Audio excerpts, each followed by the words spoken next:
Hey everybody out there, this is Kris Nicholson. Waking up this early. I had to take apart, this is my Roland FP-80 and I wanted to show you guys the action. Now, as you can see over here, this is how the action works. You press the key and the contact is right there. So let me see if I can get a better view. Contact is right there. So when you press a key, the hammer lifts up and it's a contact. And over here, I don't know if you see beneath the key, that is the escapement. So when I press it, it goes up and it goes like that. You're supposed to feel like a little tick, like a little bit of a restraint. That's basically supposed to simulate the hammer falling right back down. It's good and it's bad, and I'm gonna explain why. Because it's a good thing that they did that, that you feel it, but you only feel it when you press the keys very softly. You don't, when you press the keys hard, you don't feel anything. It's like a regular action. On a real acoustic grand piano, when you press the key, the hammer is actually supposed to fall back down, So this doesn't do that.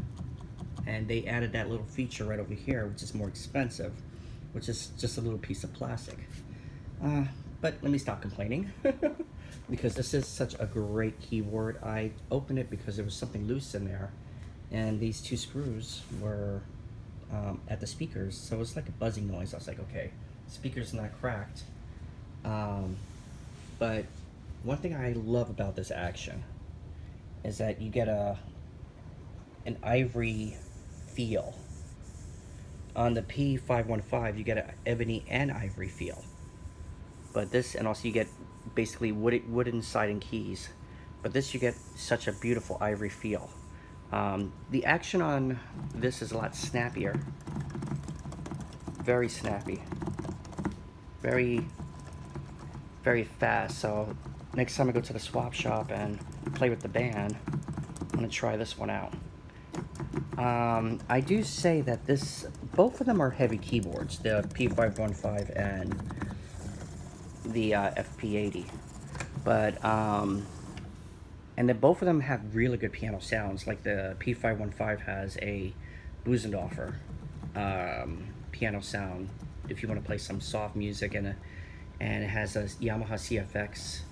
Roland, they sample off of Steinway, so they have a Steinway D, Hamburg and New York, which is pretty cool. And they definitely sample off of Steinway and other companies too. I made sure all the screws are tightened, because usually when you open up a keyboard, make sure that any kind of screws that you see, even on speakers, tighten them all up. Because from the factory, or if you get a used keyboard, they shift during transport, and when they're tightened, the keyboard sounds different. So I tighten up all the screws and make sure all the electronics were clean, which is pretty good. These are the tweeter speakers right here. Got two of them.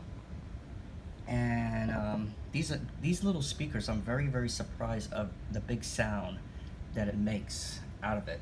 I wish I could just upgrade the ampage a little bit more.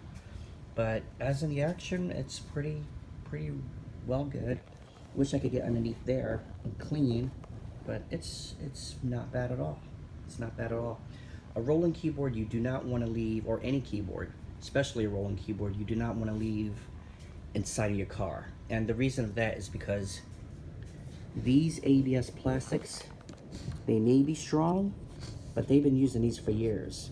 And what happened is that the metal piece gets separated from the plastic. If you leave it in the car and all that heat, it turns into gunk, and the plastic dries out. So that's why I never leave any Roland keyboard, not even a weighted action or a I was gonna say a synth action, in a car. And with the synth action, you have silicone right underneath the keys, and that melts and it gets sticky and gooey and everything. And I wish they improved that system. They still haven't till this very day. But this is such an awesome keyboard. And what I want to do is I want to make, you know, to prevent that happening, I would like to take all these hammers off and put something that's going to keep these hammers in shape for years, years. So I don't have to go through that problem. So that's going to be another video that I'm going to tweak up this action. And you know I like to take apart keyboards and tweak up actions. This is all naturally scaled. So that is a different feel and a different hammer from the treble side, which is very good. Very naturally scaled. And it's very clean. So cool. I mean, it's really, really cool. And you can see the escapement right there. And that's all it is. Just a little piece of rubber. This is really, you know, added feature. That's what I'm going to put it, as an added feature. Okay, so I'm going to slap this keyboard back on together.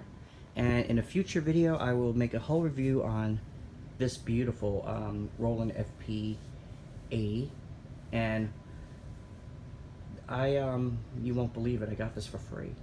And I had to buy the plug. So if you lose a plug for it, I can tell you what plug you can actually get for it.